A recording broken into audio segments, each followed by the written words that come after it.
In the gaming industry, development cycles are usually measured in years. We talk about development hell lasting a decade. But what if I told you that a game studio working on one of the most infamous franchises in PC history managed to go from a hype-filled announcement to a total cancellation and company liquidation in less than 48 hours? This is the story of Postal Bullet Paradise. This story has everything: a beloved cult classic franchise, a developer caught red-handed, a publisher that went to war with its own fans, and a trail of digital evidence that couldn't be deleted fast enough. It shows us exactly what happens when a studio tries to cut corners with generative AI, gets caught, and then tries to lie their way out of it. By the end of this video, you're going to see exactly how the internet detectives tore this game apart frame by frame, and why this specific disaster just set a terrifying new precedent for every game developer on Steam. To understand why this backlash was so nuclear, you have to understand the publisher,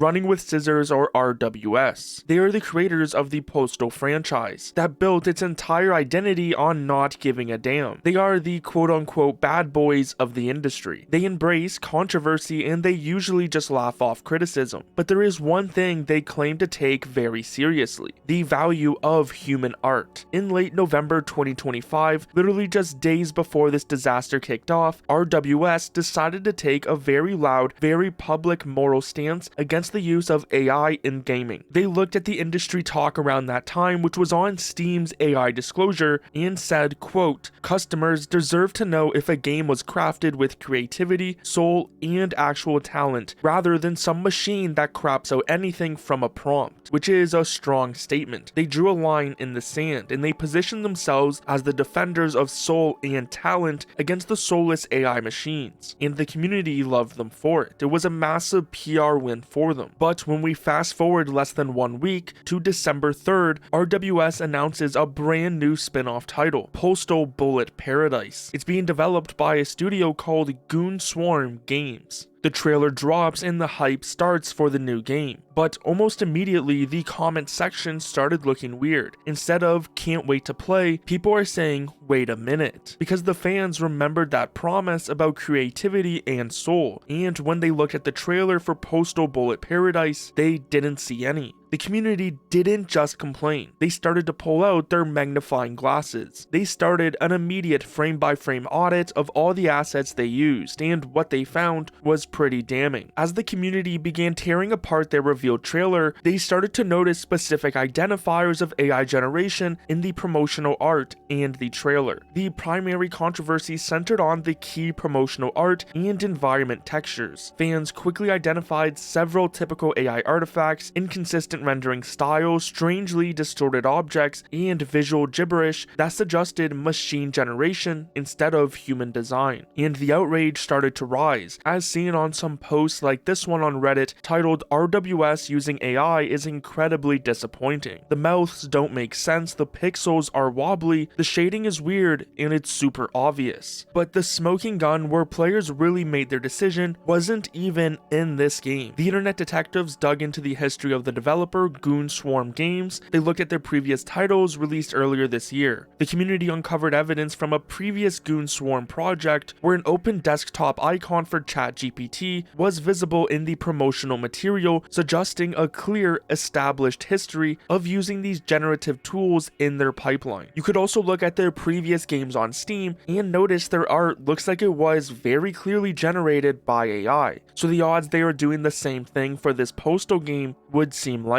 And this finding only amplified the claims that the studio was cutting corners. So as the evidence started to grow, the community believed they had caught Goonswarm red-handed, and they took this case directly to the official RWS Discord server, which, as we previously stated, has taken a stance against AI. So a smart publisher faced with this pile of evidence would say, "We hear you and we are investigating." But this is not what happened. When the accusations first started to fly on December 3rd, The developer Goonswarm Games told the press no generative AI was used for the reveal trailer or for this game. All assets were created by our human artist using standard tools. Instead of investigating, the leadership at Running with Scissors decided to go to war. RWS co-owner Mike Jaret, known as Mike J, entered the situation, and he didn't come to de-escalate. He came to insult the very people who buy his games. When users presented the evidence, Mike J called them, quote, ignorant assholes. He told anyone who suspected AI usage to, quote, excuse yourself from our Discord. Another community manager, Zeron, allegedly even used slurs against a Discord member who questioned the art. RWS was effectively gaslighting their own community. They were betting their entire reputation on the fact that this was real art, and when the pressure didn't let up, they doubled down with absolute confidence. It's literally not. Sorry guys, your wet dream is wrong. Dead fucking wrong. So this reaction transformed the community's concern into just large outrage. Goonswarm had promised layered Photoshop files, but analysts noticed these proofs were unconvincing, as Gen AI models can be designed to mimic process videos and create layered files that appear legitimate. For about 24 hours, it was a standoff. The publisher was screaming, "You're crazy," and the fans were screaming, "We have eyes." But that would only last for so long. By December 4th, the strong feedback from the community had clearly reached the top.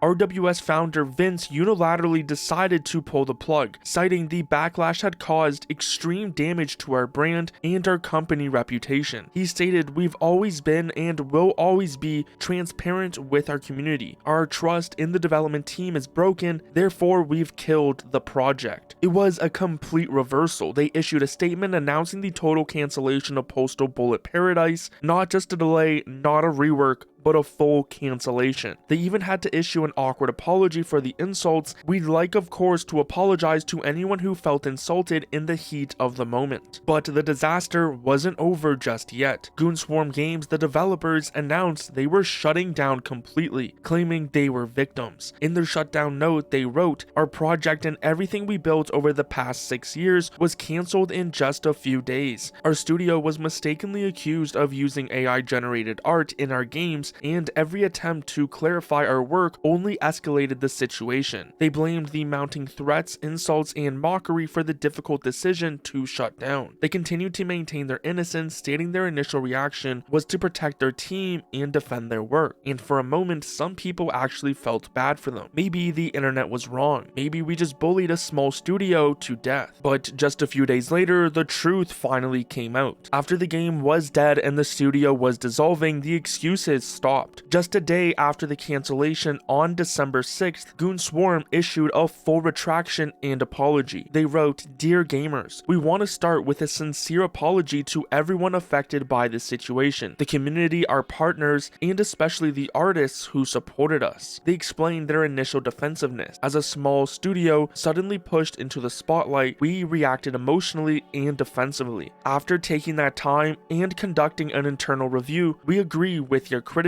The promo art does appear to include or be influenced by AI-generated material. They claimed they never saw signs of it because the layered PSDs always looked legitimate within our internal pipeline, and blamed external artists. They stressed that the issue related only to the promo art and does not concern the real artists who worked on gameplay visuals, assets, and other content. So they apologized that those real artists were unfairly receiving threats. On December 8th, RWS released a final statement closing the situation, confirming that Goonswarm's denial tweet had gotten more than 8.5 million views before they finally issued the follow-up acknowledging the use of AI, mentioning how both parties are now going to be going separate ways. So the fallout was total. RWS cut ties, Goonswarm said they're shutting down, and the game is no longer coming out, even though they have said they want to use their remaining resources to replace all disputed promo art across our project with pieces created entirely by human artists. But it seems like it was too little too late. The broken trust had already sealed their fate and the Steam page has been deleted. Although it is gone now, when you look at the old page, they didn't include the AI disclosure and wanted it to go over players' heads without them knowing. The timing of this situation really couldn't be better, with just days before this incident happening, RWS was talking about how good the AI disclosure exposure on Steam really is. And now one of their new games was seemingly trying to get around it. So either way, it seems like we will never get this game. Postal Bullet Paradise is gone, Goonswarm Games is gone, and RWS took a massive hit on their reputation and iconic franchise. But I want to know what you think. Do you think the community was too harsh in getting the studio shut down? Or was this a necessary example to set for the rest of the industry?